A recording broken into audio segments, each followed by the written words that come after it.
प्रभु यीशु मसीह के नाम में आपको अनुग्रह, शांति और आशीष मिले। बाइबल कहती है कि सबने पाप किया है और परमेश्वर की महिमा से रहित है।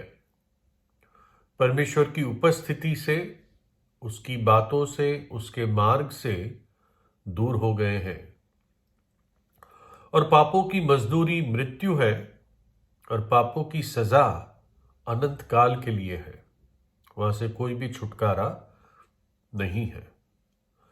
लेकिन एक बुद्धिमान व्यक्ति पूछेगा कि जब मेरे अंदर पाप करने का स्वभाव जन्म से ही है, तो इस बात का दोषी मुझे क्यों ठहराया जा रहा है? जैसे कि एक व्यक्ति कहे कि मेरे जन्म से बाल काले हैं, तो इसमें मेरी क्या गलती है कि मेरे बाल काले हैं? तो वैसे ही मेरी क्या गलती है, मैं क्यों जिम्मेदार हूं अगर मैं पाप करने के स्वभाव के साथ ही पैदा हुआ हूं? तो परमेश्वर कहता है कि बेटे या बेटी, ये बात सच है। तेरी कोई गलती नहीं है कि तू इस स्वभाव के साथ पैदा हुआ। ये गलती तो तेरे पूर्वजों की या तेरे पहले माता पिता की है, जिन्होंने परमेश्वर की आज्ञा तोड़ी और उस कारण पाप का स्वभाव पीढ़ी से पीढ़ी आने लगा। इसलिए तू जिम्मेदार नहीं है। और क्योंकि तू इस बात के लिए जिम्मेदार नहीं है, मैंने तेरे लिए सारा प्रयोजन पूरा कर दिया है ताकि तू उस पापों की सजा से बच सके, छुटकारा पा सके और एक धन्य, आशीषित, महिमित और शांति से भरा हुआ अनंत काल तू मेरी उपस्थिति में बिता सके। मैं अनंत काल के लिए तेरा पिता बना रहूंगा। इसको इस तरह समझ सकते हैं, मानो कि ये काल्पनिक उदाहरण दे रहा हूं मैं, लेकिन अब बात समझाने के लिए काल्पनिक उदाहरण दे रहा हूं। मानो एक बच्चा मां के पेट में है। अब इस बच्चे को एक न्योता दिया जाता है कि तुझे एक ऐसे घर में पैदा होने का न्योता है जो परिवार बहुत ही भला है, बहुत ही परमेश्वर का भय मानने वाला है, धनी है, अच्छे देश में रहते हैं।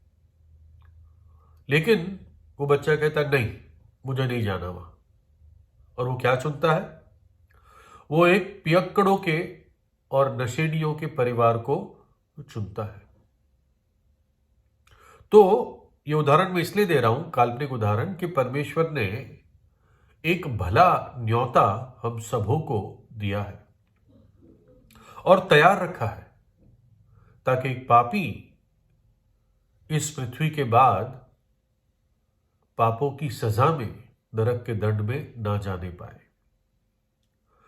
परमेश्वर मुझे और आपको सबसे महान खुशी में प्रवेश कराने का न्योता देता है। और एक व्यक्ति कहता है नहीं, मुझे माफ कर दो। जैसे एक गरीब कभी पैसे मांगने आता है, भिखारी, हम कहते हैं माफ करो, यानी जब हम देना नहीं चाहते। तो परमेश्वर कहता है मैं तुझे सबसे बड़ी खुशी देना चाहता हूं, इस दुनिया में भी, इसके बाद भी, है ना। एक व्यक्ति कहता है नहीं परमेश्वर, मुझे माफ करो। वो उन संतों के साथ, उन पवित्र लोगों के साथ चाहता है कि तुम्हारा अनंत काल बीते। लेकिन जो व्यक्ति न्योता सुनता है वो कहता नहीं, मुझे माफ करो, यानी मुझे नहीं चाहिए। परमेश्वर इस धरती पर अपने विश्वास करने वाले को एक बहुत आदर की सेवा देता है। जीवित परमेश्वर की सेवा करना यह सबसे बड़ा आदर है एक व्यक्ति को इस पृथ्वी पे मिल सकता है। लेकिन वो व्यक्ति कहता नहीं, मुझे माफ करो। और परमेश्वर धीरज से, प्रेम से इंतजार करता है कि पापी लौट कर आए। ऐसा ना हो कि किसी दिन परमेश्वर यही कह दे, ठीक है, अब मैं तुझको नहीं कहने का, और आपके लिए द्वार बंद हो जाए, उसकी दया और क्षमा का द्वार बंद हो जाए। एक दृष्टांत प्रभु यीशु मसीह ने कहा,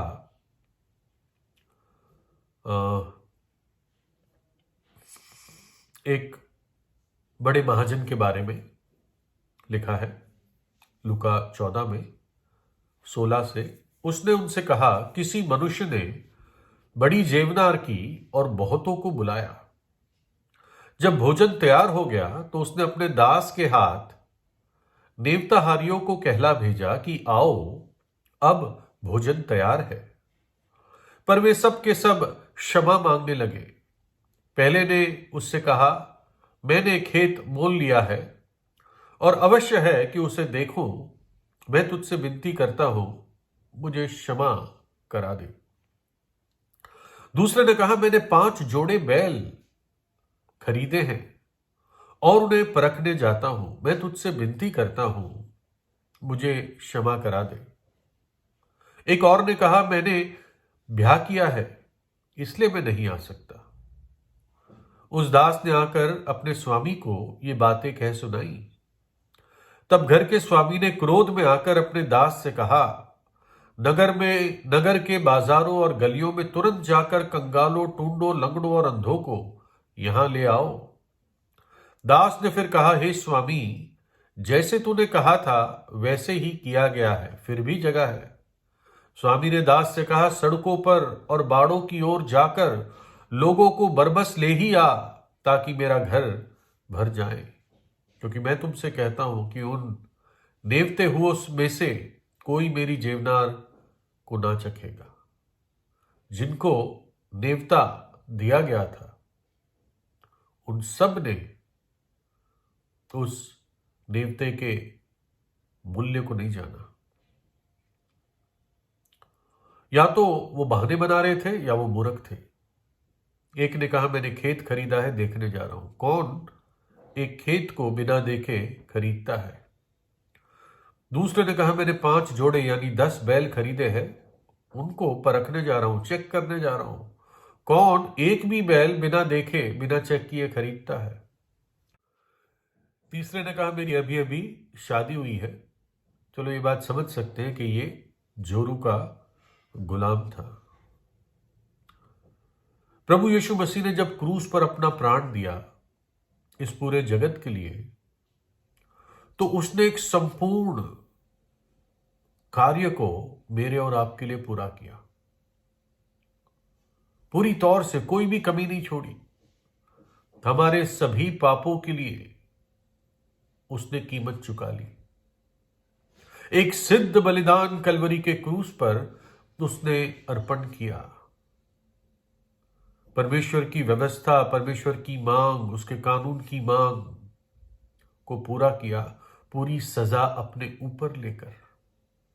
परमेश्वर के पुत्र ने परमेश्वर की पूरी सजा को, जो पाप के प्रति थी, पाप के लिए थी, पापियों के लिए थी, वो अपने पुत्र पर लाद दी, डाल दी, ताकि मैं और आप आजाद हो सके, बच सके, क्षमा पा सके, ताकि उसका न्याय पूरा हो सके। प्रभु यीशु मसीह ने हमारे लिए दुख उठाया और अपने पवित्र लहू के बहाए जाने के द्वारा हमारे पापों के लिए प्रायश्चित किया, और अब सभी पापियों के लिए न्योता है या नेवता है, इनविटेशन है। आओ, सब चीजें तैयार है, सिर्फ पश्चाताप कर और विश्वास कर। प्रभु यीशु कहता है, सब बोझ से दबे और परिश्रम करने वालों, मेरे पास आओ, मैं तुम्हें विश्राम दूंगा। प्रभु यीशु धर्म बनाने नहीं आया, वो किसी धर्म में नहीं बुलाता। वो तो कहता है, मुझ पर विश्वास कर। व्यक्ति, उसके व्यक्तित्व पे, सच्चे और जीवित परमेश्वर पर विश्वास कर। अपने पापों से मन फिरा। परमेश्वर पवित्रता के मामले में कभी भी समझौता नहीं कर सकता। पाप क्षमा पाकर ही, पाप से शुद्धि पाकर ही हम उसके साथ मेल मिलाप कर सकते हैं, और वो उसके द्वारा ही संभव है। उसके बलिदान के द्वारा, उसके पवित्र लहू से धुलकर, जो उसने क्रूस पर बहा दिया।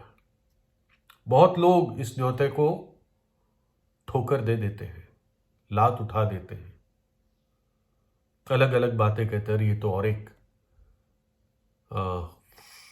ईश्वर बना दिया लोगों ने, ये और एक धर्म है, ये धर्म परिवर्तन है। ऐसा कुछ नहीं है। ये अनंत जीवन और अनंत दंड का सवाल है। परमेश्वर ने जगत से ऐसा प्रेम किया कि अपना इकलौता पुत्र दे दिया, ताकि जो कोई उस पर, यीशु पर विश्वास करे, वो नाश ना हो परंतु अनंत जीवन पाए। आज भी उसका घर खाली है। मालिक ने दासों को कहा, जो भी तुम्हें मिलता है सबको कहो, सबको बुलाओ। सबके लिए यह न्योता है।